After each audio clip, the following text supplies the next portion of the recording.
जय हिंद। आज हम लोग क्लास 10th का जो हमारा बुक है अर्थव्यवस्था, उसका जो चौथा चैप्टर है जिसका नाम है हमारी वित्तीय संस्थाएं, उससे जो भी महत्वपूर्ण ऑब्जेक्टिव क्वेश्चन बनने वाले हैं जो कि एग्जाम के दृष्टि से महत्वपूर्ण होंगे, आज की इस क्लास में हम लोग उसी को एक एक करके सॉल्व करेंगे। देखते हैं पहले सवाल को। पहला सवाल क्या है? पहला सवाल में यहाँ पे पूछा जा रहा है कि गैर संस्थागत वित्त प्रदान करने वाला सबसे लोकप्रिय साधन कौन सा है। यानी कि हम लोग जो पैसे को प्राप्त करते हैं तो वो सरकारी और गैर सरकारी दोनों तरीके से प्राप्त करते हैं। तो यहाँ गैर सरकारी के पूछा जा रहा है। ऑप्शन में है देसी बैंकर, महाजन, व्यापारी और सहकारी बैंक। तो इसका जो सही जवाब हो जाएगा वो महाजन हो जाएगा। ये गैर सरकारी में सबसे लोकप्रिय वित्त प्रदान करने वाला एक संगठन है। ये गांव में आज भी देखने को मिलता है। गांव में आज भी यहाँ से वित्त प्राप्त किया जाता है। तो बी इसका सही जवाब होगा। इनमें से कौन संस्थागत वित्त का साधन है? अब यहाँ पे पूछा जा रहा है संस्थागत। अभी हम लोग गैर संस्थागत देखे थे। अभी दूसरा क्वेश्चन हम लोगों को संस्थागत देखना है कि कौन संस्थागत वित्त साधन है। सेठ साहूकार दिया हुआ है, रिश्तेदार है, व्यवसायिक बैंक या महाजन है। तो इसका सही जवाब जो हो जाएगा वो होगा सी, व्यवसायिक बैंक। यह एक संस्थागत वित्त साधन है। बाकी जो तीन ऑप्शन है वो गैर संस्थागत वित्त साधन के यहाँ पे उदाहरण हो जाएंगे। तो क्वेश्चन के अनुसार यहाँ पे सी इसका सही जवाब है, व्यवसायिक बैंक। भारत के केंद्रीय बैंक कौन है? रिजर्व बैंक ऑफ इंडिया, क्षेत्रीय ग्रामीण bank, state bank of India या पंजाब नेशनल बैंक। यहाँ पे भारत का जो सबसे बड़ा बैंक है, जो सर्वोपरि है, जिसके अंतर्गत बाकी के बैंक कार्य करते हैं, उसी के बारे में पूछा जा रहा है। तो यहाँ पे केंद्रीय बैंक जो है वो रिजर्व बैंक ऑफ इंडिया है। और इसकी स्थापना की बात करें तो स्थापना इसकी 1935 ईस्वी में की गई थी। तो ये इसका सही जवाब होगा। राज्य में कार्यरत केंद्रीय सहकारी बैंक की संख्या कितनी है? 50, 75, 35 या 25। तो राज्य में अभी कार्यरत केंद्रीय सहकारी बैंक की संख्या जो ऑप्शन है वो डी इसका सही हो जाएगा, 25। दीर्घकालीन ऋण प्रदान करने वाली संस्था कौन सी है? कृषक महाजन, भूमि विकास बैंक, प्राथमिक कृषि साख समिति या इनमें से कोई नहीं। तो दीर्घकालीन यानी लंबे समय के लिए जो ऋण प्राप्त होता है वो भूमि विकास बैंक से मिलता है। तो बी इसका सही जवाब होगा। भारत की वित्तीय राजधानी किस शहर को कहा गया है? मुंबई को, दिल्ली को, पटना को या बेंगलोर को? तो भारत की वित्तीय राजधानी मुंबई को कहा जाता है। तो 6 का ए सही जवाब होगा। सहकारिता प्रांतीय सरकारों का हस्तांतरित विषय कब बनी? 1929 में, 1919 में, 1918 में या 1914 में? तो इसका जो सही जवाब है वो हो जाएगा बी, 1919 में सहकारिता को प्रांतीय सरकारों के हाथों में दे दिया गया है, यानी इसे अब राज्य सरकार के हाथ में दे दिया गया है। तो बी सही जवाब है। देश में अभी कार्यरत क्षेत्रीय ग्रामीण बैंक की संख्या कितनी है? 190 है, 192 है, 99 या 196 है। तो देश में अभी कार्यरत क्षेत्रीय ग्रामीण बैंक की जो संख्या है वो ऑप्शन के अनुसार डी सही जवाब हो जाएगा, 196 है। कृषि तथा ग्रामीण विकास के लिए पुनर्वित्त करने वाली शीर्ष संस्था कौन सी है? यहाँ पे कृषि और ग्रामीण विकास के लिए पुनर्वित्त करने वाली संस्था के बारे में पूछ रहा है। ऑप्शन दिया है भूमि विकास बैंक, नाबार्ड, क्षेत्रीय ग्रामीण बैंक और व्यवसायिक बैंक। इसमें बताना है कौन इसका सही जवाब होगा। तो इसका सही जवाब जो है वो हो जाएगा बी, नाबार्ड जो है वो कृषि तथा ग्रामीण विकास के लिए पुनर्वित्त करने वाली सबसे शीर्ष संस्था मानी जाती है। बी इसका सही होगा। निम्न में से किस बैंक की स्थापना पहले हुई है? Punjab national bank, central bank of India, bank of India या इंडियन बैंक? तो हम लोग पहले इसका स्थापना वर्ष देख लेंगे, उसके बाद हम ऑप्शन से इसको अलग कर लेंगे कौन सी हो जाएगा। पंजाब नेशनल बैंक की स्थापना जो है वो हुआ है 1894 ईस्वी में। सेंट्रल बैंक ऑफ इंडिया की जो स्थापना है वो हुआ है 1911 ईस्वी में। बैंक ऑफ इंडिया की जो स्थापना है वो हुआ है 1906 ईस्वी में। और इंडियन बैंक की जो स्थापना है वो हुआ है 1907 ईस्वी में। तो यहाँ से हम ऐसे करके आंसर निकाल सकते हैं। सबसे पुराना जो 1894 में पंजाब नेशनल बैंक है, तो इसका सही जवाब जो है वो हो जाएगा ए, पंजाब नेशनल बैंक। ये सबसे पहले इसी बैंक की स्थापना की गई थी। प्राथमिक कृषि साख समिति कृषकों को किस प्रकार का ऋण प्रदान करती है? अल्पकालीन, मध्यकालीन, दीर्घकालीन या इनमें से सभी? तो प्राथमिक कृषि साख समिति जो है वो किसानों को अल्पकालीन यहाँ पे ऋण प्रदान करने का कार्य करती है। इसका एक और नाम है, इसे हम लोग प्राथमिक सहकारी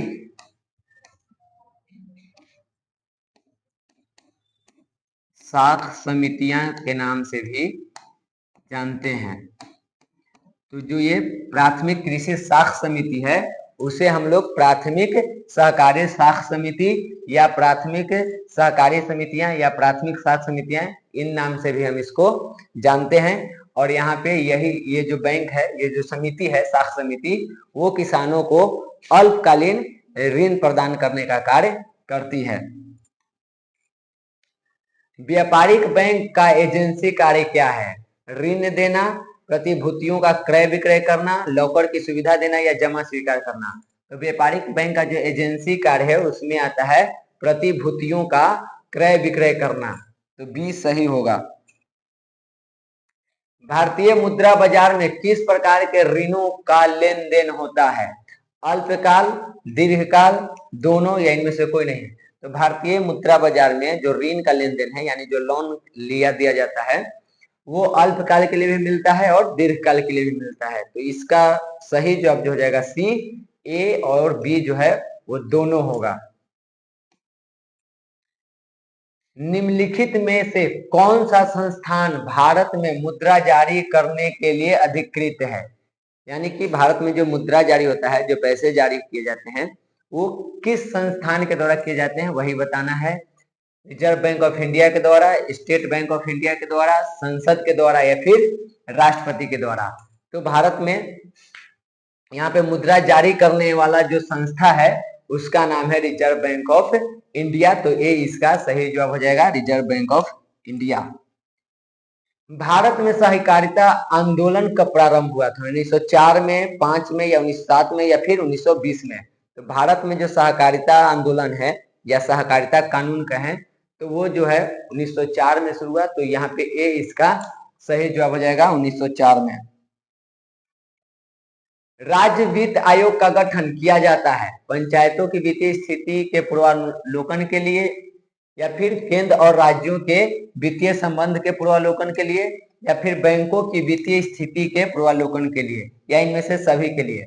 तो राज्य वित्त आयोग का जो गठन किया जाता है वो किया जाता है पंचायतों की वित्तीय स्थिति के पूर्वावलोकन के लिए। तो यहाँ पे ए इसका सही जवाब हो जाएगा। क्वेश्चन नंबर 17 देखते हैं। पूछा जा रहा है रिजर्व बैंक ऑफ इंडिया की स्थापना कब की गई? 1930 में, 1935 में, 1942 में या 1945 में? तो रिजर्व बैंक ऑफ इंडिया की जो स्थापना हुई है वो 1935 में की गई है। तो बी इसका सही जवाब हो जाएगा। भारत में मौद्रिक नीति का निर्धारण कौन करता है? वित्त मंत्रालय, राज्य सरकार, भारतीय रिजर्व बैंक या वित्त आयोग? तो भारत में मौद्रिक नीति का निर्धारण भी यहाँ पे भारतीय रिजर्व बैंक ऑफ करता है, यानी रिजर्व बैंक ऑफ जो इंडिया है वही करता है। तो सी इसका सही जवाब होगा। क्वेश्चन नंबर 19 है सूक्ष्म वित्तीय संस्थानों की शुरुआत किस देश से हुई है? भारत से, चीन से या बांग्लादेश से या फिर म्यांमार से? तो सूक्ष्म वित्तीय संस्थान की जो शुरुआत है वो बांग्लादेश से हुआ है। सी इसका सही जवाब हो जाएगा। बांग्लादेश में एक व्यक्ति थे जिनको नोबेल पुरस्कार भी मिला था।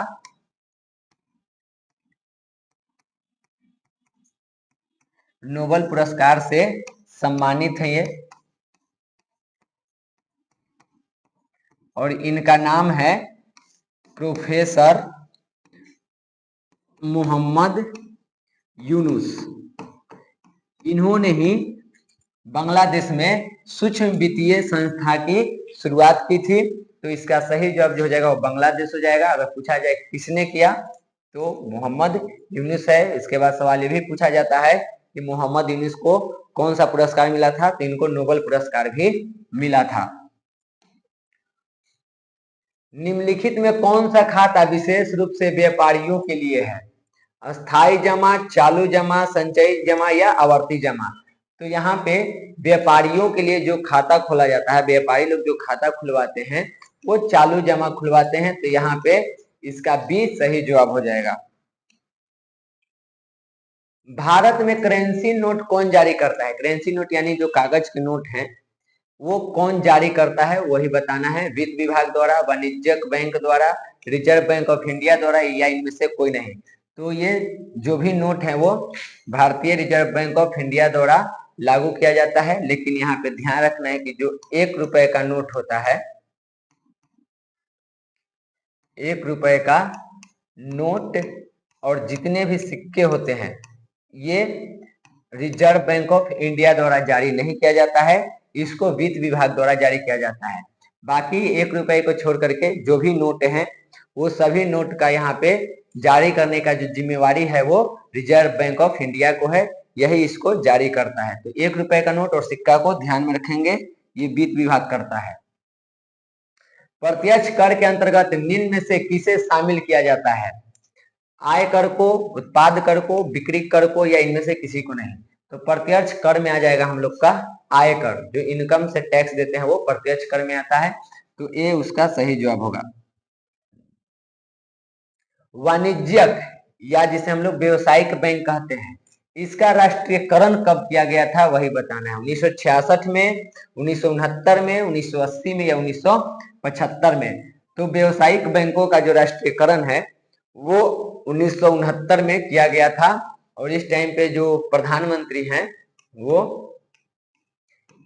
इंदिरा गांधी हैं। और इंदिरा गांधी के समय ही व्यवसायिक बैंकों का राष्ट्रीयकरण किया गया था और उस समय 14 बैंकों का राष्ट्रीयकरण हुआ था। तो 1969 में व्यवसायिक बैंकों का राष्ट्रीयकरण हुआ। ग्रामीण बैंक के संस्थापक कौन है? प्रोफेसर मोहम्मद यूनुस, अमर्त्य सेन, विमल जलान या फिर सी रंगराजन? तो अभी हम लोग जो पढ़े हैं यहाँ पे सूक्ष्म वित्तीय संस्था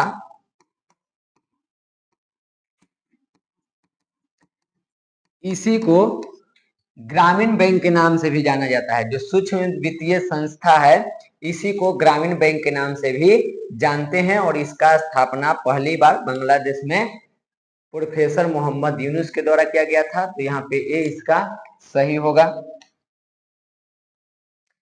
सहकारिता का मूल तत्व क्या है? आपसी सहयोग, स्वैच्छिक सदस्यता, जनतांत्रिक संचालन या फिर इनमें से सभी?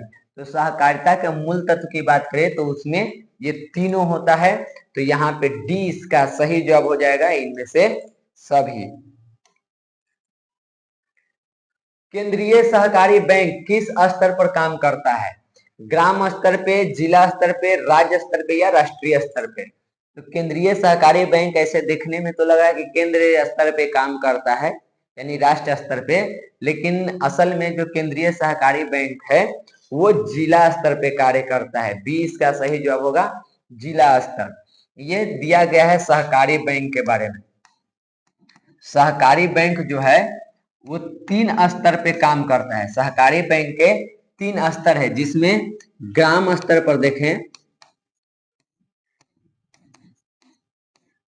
तो इसमें आता है प्राथमिक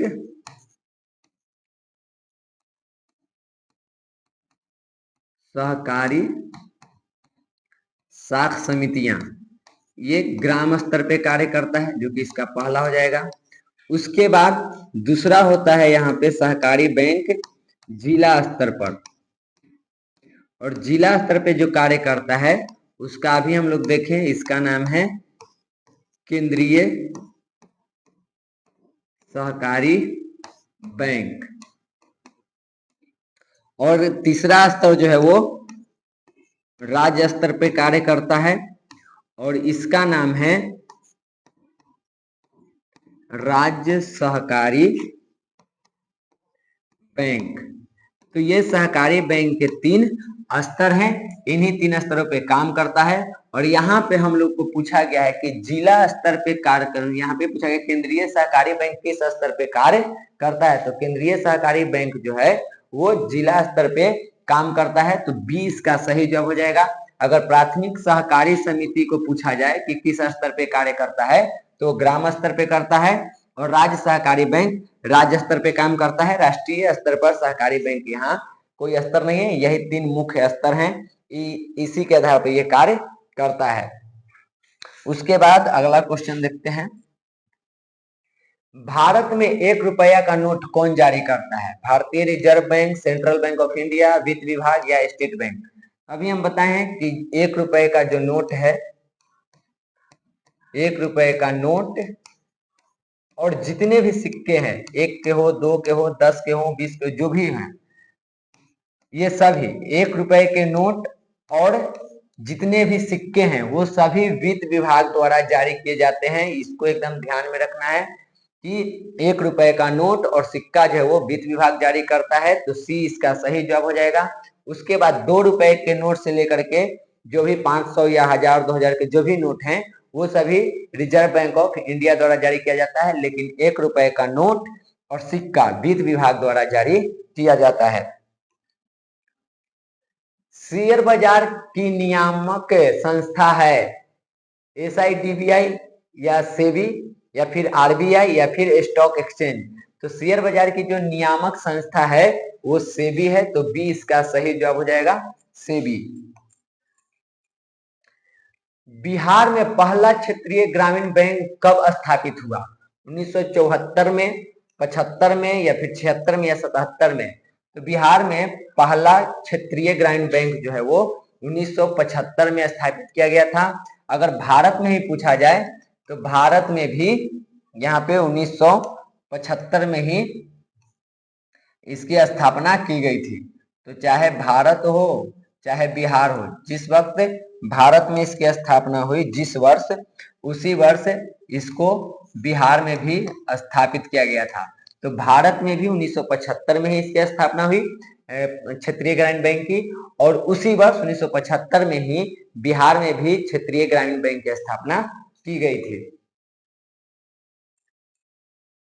भूमि विकास बैंक को पहले किस नाम से जाना जाता था? क्षेत्रीय ग्रामीण बैंक, सहकारी बैंक या फिर यहाँ पे भूमि बंधक बैंक होगा या फिर नाबार्ड? ये बताना है कि इसमें से किस नाम से इसको जाना जाता था। तो जो भूमि विकास बैंक है उसको शुरुआत में भूमि बंधक बैंक के नाम से जाना जाता था, बाद में इसका नाम बदल करके भूमि विकास बैंक रखा गया था। तो यहाँ पे सी इसका सही जवाब होगा। क्वेश्चन नंबर 31 है कि सहकारिता साख समिति कानून कब पारित हुआ? तो ये कानून जो है वो 1904 में पारित हुआ था। तो बी यहाँ पे इसका सही जवाब हो जाएगा। सहकारिता आंदोलन का प्रारंभ हुआ तब भी 1904 है, और यहाँ पे सहकारिता साख समिति कानून कब लागू हुआ तो वो भी यहाँ पे 1904 ही में हो जाएगा। भारत में कितने राष्ट्रीयकृत बैंक हैं? 14, 19, 20 या फिर 27? तो हम अभी बताए हैं कि 1969 में इंदिरा गांधी के द्वारा बैंकों का राष्ट्रीयकरण किया गया था, और उस वक्त जो बैंकों का राष्ट्रीयकरण किया गया था उसकी संख्या थी 14 बैंकों का राष्ट्रीयकरण हुआ था। तो उसके आधार पर देखें तो ऑप्शन ए इसका सही जवाब है, 14 बैंक है। लेकिन अगर हम बात करें वर्तमान में कि वर्तमान में कितने राष्ट्रीय बैंक हैं, राष्ट्रीयकृत बैंक,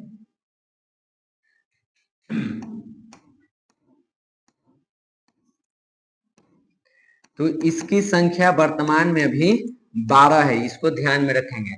जब इंदिरा गांधी जी के द्वारा यहाँ पे बैंकों का राष्ट्रीयकरण किया गया था उस समय टोटल 14 बैंकों का राष्ट्रीयकरण हुआ था। तो उसके आधार पर यहाँ पे 14 इसका सही जवाब हो जाएगा। लेकिन अगर पूछा जाए कि वर्तमान में कितने राष्ट्रीयकृत बैंक हैं तो वर्तमान में अभी 12 राष्ट्रीयकृत बैंक हैं। तो ऑप्शन को हम लोग ध्यान में रख के जब सवाल आए तो हम ऑप्शन के ध्यान में रख के उसको सॉल्व करेंगे कि वर्तमान में पूछा जा रहा है या फिर इंदिरा गांधी के टाइम पूछा जा रहा है। अगर वर्तमान में पूछा जा रहा है तो वहां पे इसका 12 सही आंसर होगा। निम्न में से कौन पूंजी बाजार का अंग है? प्रतिभूति बाजार, औद्योगिक बाजार, विकास वित्त संस्था या इनमें से सभी। तो यहाँ पे अगर पूंजी बाजार के अंग की बात करें तो उसमें प्रतिभूति बाजार भी आता है, औद्योगिक बाजार भी आता है और विकास वित्त संस्थाएं भी आती है। तो यहाँ पे इसका सही जवाब जो है वो डी हो जाएगा, इनमें से सभी। ये सभी पूंजी बाजार के अंग हैं। नोबेल पुरस्कार से सम्मानित बांग्लादेशी अर्थशास्त्री कौन है वही बताना है। प्रोफेसर इकबाल यूनुस या फिर मोहम्मद इकबाल यूनुस या प्रोफेसर मोहम्मद यूनुस या फिर यहाँ पे मोहम्मद शफीक यूनुस। तो इसके बारे में अभी हम लोग देख चुके हैं कि जो बांग्लादेश के प्रोफेसर मोहम्मद यूनुस हैं उनको सूक्ष्म वित्तीय संस्था के लिए यहाँ पे नोबेल पुरस्कार भी मिल चुका है। तो इसका सही जवाब जो है वो सी हो जाएगा। उसके बाद आज का जो अंतिम सवाल है और इस चैप्टर का जो अंतिम सवाल है वो है क्षेत्रीय ग्रामीण बैंक की स्थापना कब की गई। अभी कुछ देर पहले एक सवाल था जिसमें पूछा जा रहा था कि बिहार में क्षेत्रीय ग्रामीण बैंक की स्थापना कब हुई। यहाँ पे पूछा जा रहा है कि क्षेत्रीय ग्रामीण बैंक की स्थापना कब हुई है। तो एक तरह से ये भारत में पूछ रहा है कि भारत में क्षेत्रीय ग्रामीण बैंक की स्थापना कब हुई है। तो अभी हम लोग इसमें चर्चा कर चुके हैं कि 1975 में भारत में क्षेत्रीय ग्रामीण बैंक की स्थापना की गई थी और उसी वर्ष बिहार राज्य में भी क्षेत्रीय ग्रामीण बैंक की स्थापना की गई थी। तो यहाँ पे इसका ए सही जवाब हो जाएगा। इस चैप्टर से इतना ही महत्वपूर्ण प्रश्न बने हैं, इतना ही को देखते रहना है और आगे जो हम लोग क्लास करेंगे उसमें इसका जो अगला चैप्टर है उसके वस्तुनिष्ठ प्रश्न पर यहाँ पे डिस्कशन करेंगे कि कौन कौन से महत्वपूर्ण यहाँ पे क्वेश्चन बनेंगे।